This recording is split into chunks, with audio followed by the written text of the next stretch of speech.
you too. Yeah. Love you, Mama. I love you too.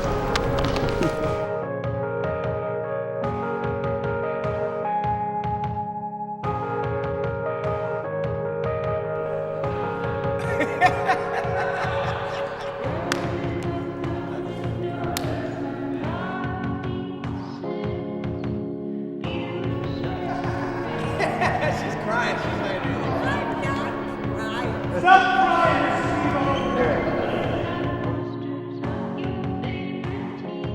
I'm showing a lot of crotch here. Too much.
You may be seated.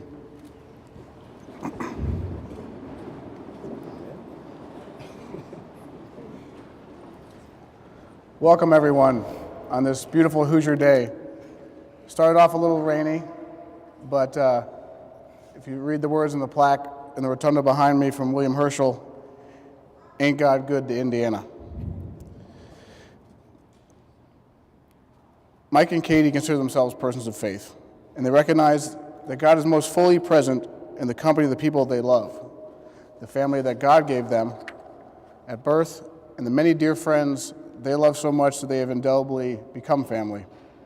After all, if you think of love as soil, then family is its cornfield, bearing greater love again as its fruit. In talking about and planning the ceremony today, family and friends were a constant focus for Katie and Michael.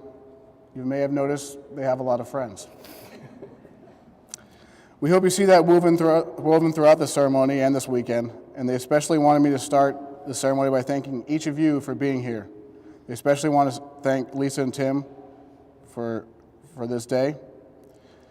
We're happy to have Michael's grandmother, Leah Porzell, here with us, and they also want to acknowledge and appreciate the presence and spirit of their friends and family who couldn't make it here today and who've gone before us, including Evelyn and Chet Stevenson, James and Joanne Kirchhoff, Francis Porzell, James and Patricia Maher, and never far from our hearts today is Mike's father, my Uncle Donnie. The first reading will be read by Eric Roggeman, the brother-in-law of the groom. For the first reading is a poem, The Art of Marriage, by Wilfred A. Peterson. Happiness in marriage is not something that just happens. A good marriage must be created. In the art of marriage, the little things are the big things. It's never being too old to hold hands. It's remembering to say I love you at least once a day. It is never going to sleep angry. It is at no time taking the other for granted. The courtship should not end with the honeymoon. It should continue through all the years. It is having a mutual sense of values and common objectives. It is standing together, facing the world. It is forming a circle of love that gathers in the whole family. It is doing things for each other, not in the attitude of duty or sacrifice, but in the spirit of joy. It is speaking words of appreciation and demonstrating gratitude in thoughtful ways. It is not looking for perfection in each other. It is cultivating flexibility, patience, understanding, and a sense of humor. It is having the capacity to forgive and forget. It is giving each other an atmosphere in which each can grow. It is finding room for the things of the Spirit. It is a common search for the good and the beautiful. It is establishing a relationship in which the independence is equal, dependence is mutual, and the obligation is reciprocal. It is not only marrying the right partner, it is being the right partner. It is discovering what marriage can be at its best. Our second reading will be read by Lindsay Mack, cousin of the bride. Like You by Sandal Stoddard. I like you and I know why. I like you because you are a good person to like. I like you because when I tell you something special, you know it's special and you remember it a long, long time. You say, remember when you told me something special? And both of us remember. When I think something is important, you think it's important too. When I have good ideas, together. When I say something funny, you laugh. I think I'm funny and you think I'm funny too. And I like you because when I am feeling sad, you don't always cheer me up right away. Sometimes it is better to be sad. I like you because if I am mad at you, then you are mad at me too. It's awful when the other person isn't. I like you because I don't know why, but everything that happens is nicer with you. I can't remember when I didn't like you. It must have been lonesome then. I like you because I forget why I like you, but I do.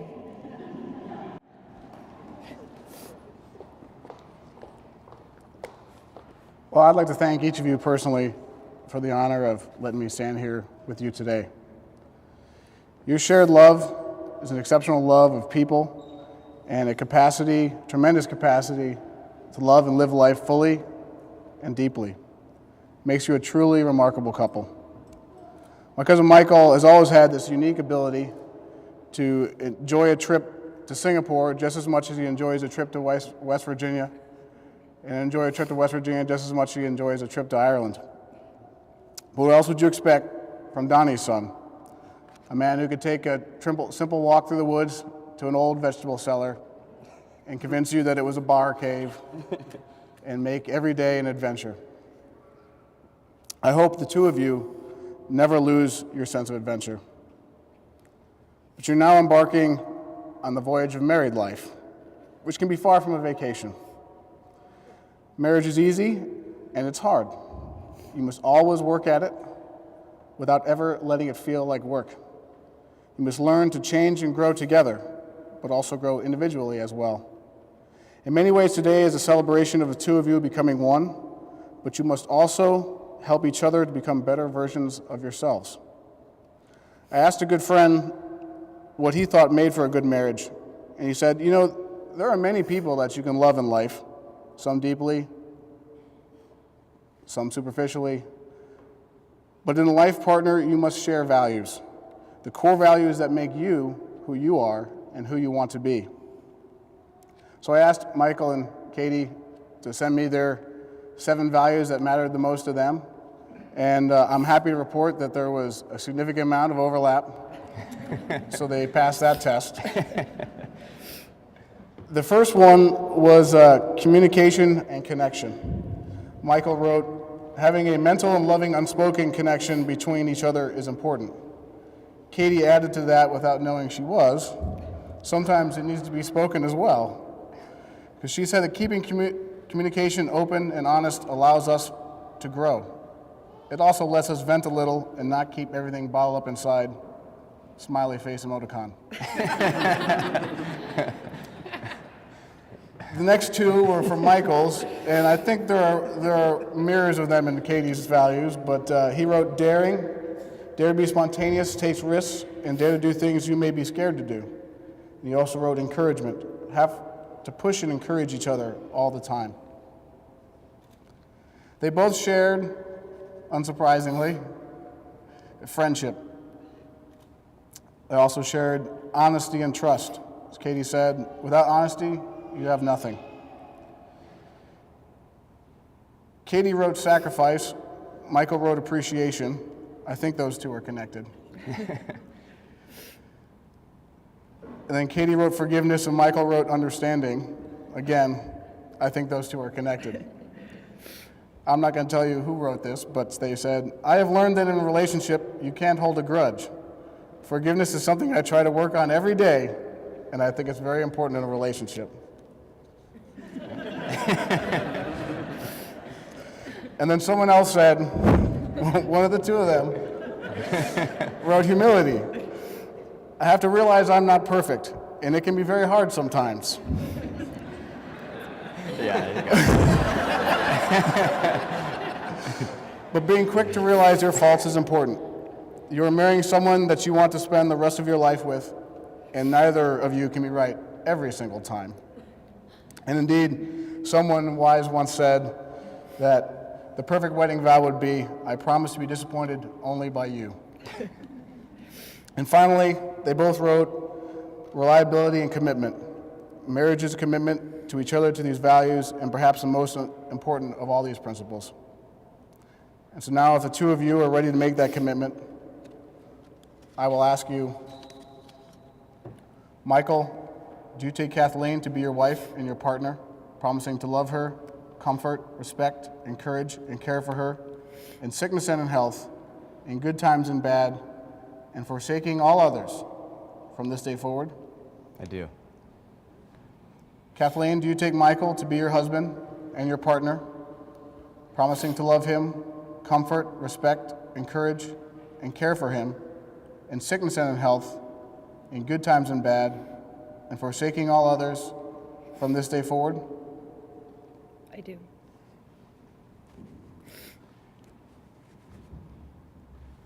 Michael and Katie have each written their own vows, and so I will ask Michael to read his, and then they'll be placing the rings on each other's finger as they complete them. That was Mike's idea.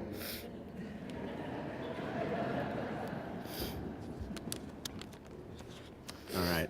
Everybody hear me okay? I'm going to go ahead and try and say some of the things I wanted to get out when I first asked you to marry me in Ireland, but got too nervous to say. I probably picked a bad time to do that in front of all these people, so we'll see how this goes. But anyways, there's so many reasons why I love you, Katie. I can't stress enough how happy I am that you're standing with me right here, right now. You are absolutely perfect for me in every way I can possibly imagine. You have helped me to find the drive in myself in ways I never knew possible, which has in turn made me become a stronger, more confident, and hardworking man. I promise that I will always be honest, open, and true, and I will stay by your side no matter what happens for the rest of our lives together. I will never take our love or marriage for granted, because what we have is special, and nothing will ever take that from us. I will always know deep down through all the good times and the bad that I married you for a reason, and that's because I love you with all my heart. Katie, I've never had a connection with anyone like I had with you, and I think that alone is enough to realize that we're meant to be together. I love you, and I promise to love you forever.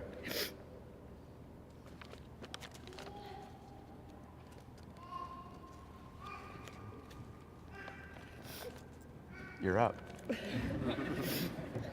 Classy here.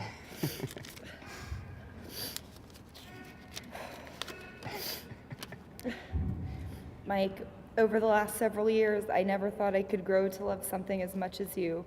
You are my partner, my soulmate, my penguin, my best friend. You are the most loving soul I've ever met. You make everyone around you a better person. Somehow, some way, you have even managed to make me a better person. You have helped. I don't know how it happened, but you have helped me have a more optimistic view on the world around me. You always see the glass half full. You are respectful, generous, caring. You are my everything and any person could hope to be, which makes me the luckiest girl in the world. I promise to love you unconditionally for the rest of our lives. I could not possibly love something as much as I love you. I will always be here when you need me, to talk to hold you, to have a shoulder to lean on, but most importantly, when your fantasy team is having a bad day or a bad year, just remember, I will be there to mop up your tears. This is real life. Oh, man. You are the best thing that has ever happened to me and the best man I have ever known. I can't imagine my life without you in it. As my dad says, I'm officially your problem now.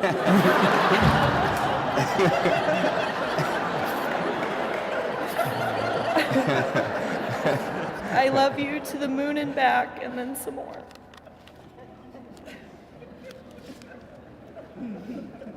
That's great. Wow, that's great.